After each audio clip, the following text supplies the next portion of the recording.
Hello friends, welcome to my channel stories by Garima Kushwaha. दोस्तों, जैसा कि आप जानते हैं, मैं हर रोज़ आपके लिए अलग अलग रहस्यमयी कहानियाँ लेकर आती हूँ। तो कुछ इसी तरह की एक कहानी मैं आज भी आपके लिए लेके आई हूँ। तो चलिए शुरू करते हैं हमारी आज की वीडियो। दोस्तों, पिछले हफ्ते मैंने आपको वैम्पायर स्टोरी का पहला भाग सुनाया था और आज मैं आपको उसी कहानी का दूसरा भाग सुनाने जा रही हूँ। तो चलिए शुरू करते हैं हमारी वीडियो। पूरे दिन पुलिस की टीम उसी जंगल में खोजबीन करती रही और काफ़ी तलाशने के बाद उन्हें बाकी बचे 6 लोग भी मिल गए। सब के सब बिल्कुल एक ही जैसे हालात में मारे गए थे। उनके शरीर पर किसी तरह का कोई निशान नहीं था, ना किसी तरह की खरोंच, ना किसी तरह की चोट। किसी को समझ नहीं आ रहा था कि वो आखिर मरे कैसे। उन सब शवों को पोस्टमार्टम के लिए भेज दिया गया।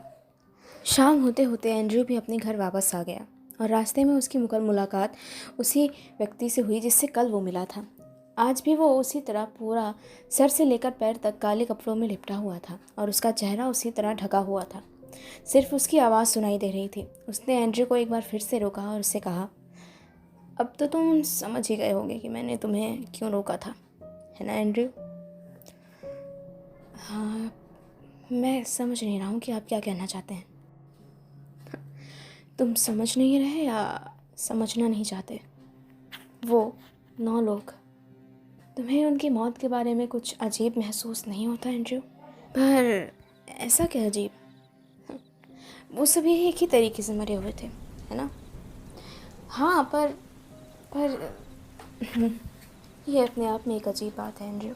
तुम्हें नहीं लगता कि आखिर इन सब की क्या वजह हो सकती है? हम अजीब तो है, पर फिर भी इसका मुझसे क्या लेना देना? शायद तुम्हें अभी भी ठीक से समझ नहीं आ रहा। कोई बात नहीं, तुम्हारी मर्ज़ी है।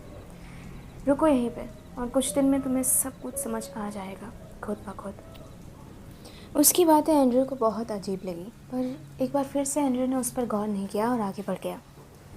जैसे ही वो कुछ कदम आगे बढ़ा, उसे अपने पीछे से फिर से एक तेज़ हवा का झोंका महसूस हुआ और उसने फ़ौरन पीछे मुड़कर देखा तो उसे कुछ नज़र नहीं आया। सिर्फ आसपास धूल उड़ रही थी। मौसम कुछ ख़राब हो रहा था। आसमान में बादल नज़र आने लग गए थे और तेज़ हवाएं चलने लगी थी। हो सकता है आज बर्फ़बारी हो या फिर बारिश। मुझे जल्दी कुछ लकड़ियाँ इकट्ठी कर लेनी चाहिए। एंड्रयू ने पास के ही एक जंगल से थोड़ी लकड़ियाँ इकट्ठी की और अपने घर वापस आ गया। और घर वापस आने के बाद उसने फ़ौरन अपने कपड़े बदले और फायर प्लेस में आग जला ली और कुछ देर वहीं बैठा रहा। उसने अपने चारों ओर नज़र घुमाकर देखा। घर की हालत वाकई में जर्जर हो गई थी। दाहिनी ओर की छत का हिस्सा ढह गया था। वहाँ रसोई के ऊपर एक बहुत बड़ा सा हिस्सा खुला हुआ था। आसमान से सूखी पत्तियाँ अक्सर घर के अंदर आ जाती थीं। एंड्रयू ने अपने दादाजी के कमरे को एक बार देखने का निर्णय लिया। बचपन में उसे उस कमरे में जाने की इजाज़त नहीं थी, पर फिर भी वो किसी की नहीं मानता था और चोरी चुपके से दादाजी के कमरे में घुस जाया करता था, ये देखने के लिए कि आखिर वो पूरा दिन अपने कमरे में क्या करते हैं। और उसके दादाजी उसे कभी कुछ नहीं कहते थे। प्यार से उसे अपने पास कुछ देर बैठाते और उसे कुछ ज्ञान की बातें बताते और उसके बाद वो खुद ब खुद वहाँ से चला जाता। आज कई दिनों बाद उसे इच्छा हुई कि वो एक बार फिर से अपने दादाजी के कमरे में जाकर देखे कि आखिर वो अपने आखिरी वक्त में किस चीज़ पर इस कदर डूब कर काम कर रहे थे। और उनकी टेबल के ड्रॉर में उनकी मेडिकल रिपोर्ट्स भी मिली उसे। और जब उसने उस मेडिकल रिपोर्ट को देखा, उसके होश उड़ गए। ऐसी बात जिसके बारे में उसे कभी किसी ने कुछ बताया ही नहीं। और कुछ कागज़ हटाने के बाद उसे नीचे की तरफ रखी हुई दादाजी की पर्सनल डायरी भी मिल गई, जो वो उस वक्त लिखा करते थे। ये डायरी उन्हें ग्रैंडमा ने गिफ्ट की थी, क्योंकि ग्रैंडमा को पता था दादाजी को डायरी लिखने का बहुत शौक़ है और वो हमेशा से डायरी लिखते रहे हैं और अपनी डायरियों को संभाल कर रखते रहे हैं। उस दिन एंड्रयू ने उनकी डायरी को खोला और उनकी डायरी को पढ़ने लगा। उनकी डायरी में कई ऐसी चीज़ें लिखी थी जिसे पढ़ने के बाद एंड्रयू को बड़ा अजीब महसूस हुआ। उसे समझ नहीं आ रहा था कि आखिर दादाजी को क्या हो गया था और वो कैसी बातें करने लगे थे। वो उस डायरी को लेकर फायर प्लेस तक आ गया और कुछ देर वहीं बैठकर डायरी पढ़ने लगा। और डायरी पढ़ते पढ़ते जब वो उसके आखिरी पन्नों पर पहुंचा तो वहाँ कुछ चीज़ें लिखी हुई थी जिसे पढ़कर एंड्रयू का सर चकरा गया।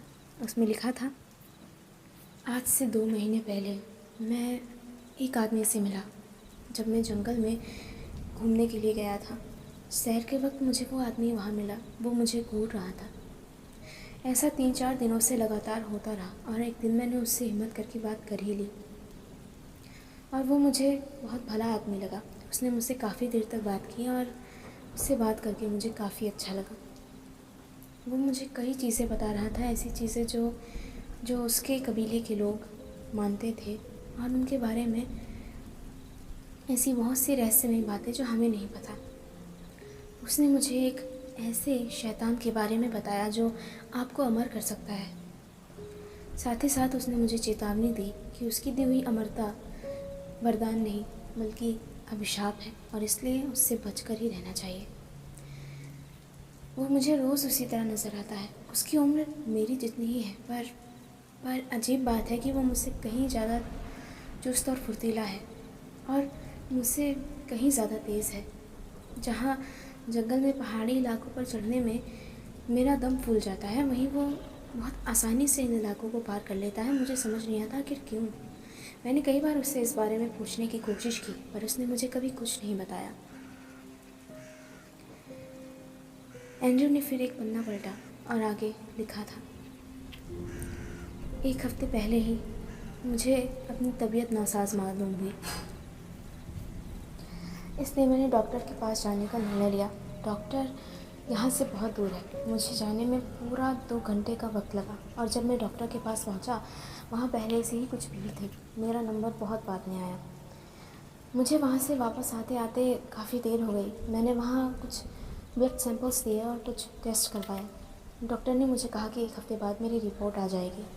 आज मैं वो रिपोर्ट लेकर वापस आया हूँ और रिपोर्ट्स देखने के बाद मुझे पता चला कि मुझे कैंसर है और मेरे पास ज़्यादा वक्त नहीं है। पर ऐसी बहुत सी चीज़ें हैं जो मैं अभी भी करना चाहता हूँ। मैं जीना चाहता हूँ। समझ नहीं आ रहा कि मैं क्या करूँ। मेरी मुलाकात आज भी उस इंसान से होती है और मैंने उससे अपनी प्रॉब्लम शेयर की। ये बात मैंने घर पे और किसी को नहीं बताई, लूसी को भी नहीं।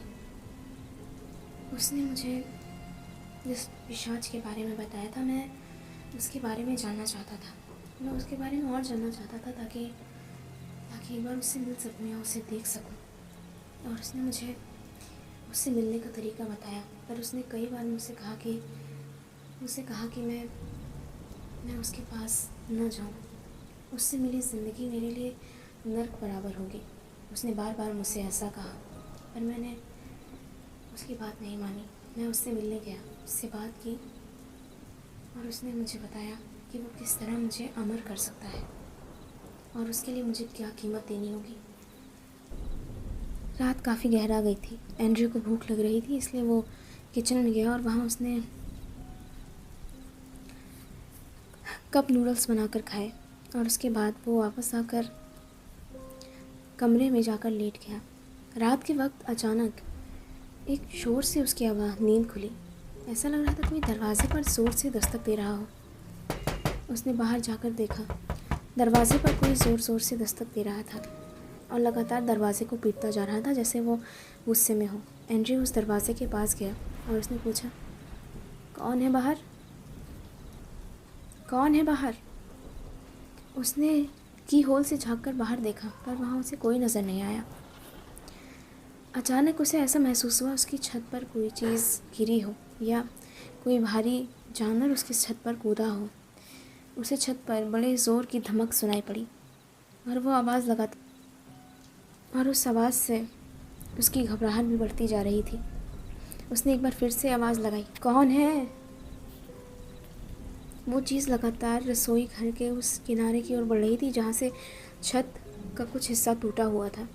उसे लगातार किसी के पंखों की आवाज़ सुनाई दे रही थी, एक तेज़ फड़फड़ाहट जैसे साथ ही साथ किसी बच्चे के चिल्लाने की आवाज़, एक अजीब ही आवाज़ जैसी आवाज़ उसने पहले कभी नहीं सुनी थी। वो फ़ौरन छत की सीढ़ियों की ओर बढ़ गया और सीढ़ियों से ऊपर जाने के बाद उसने जो देखा वो बेहद खौफनाक था। एक अजीब सा जानवर उसके सामने खड़ा था। ना वो पूरी तरह इंसान था और ना ही पूरी तरह जानवर।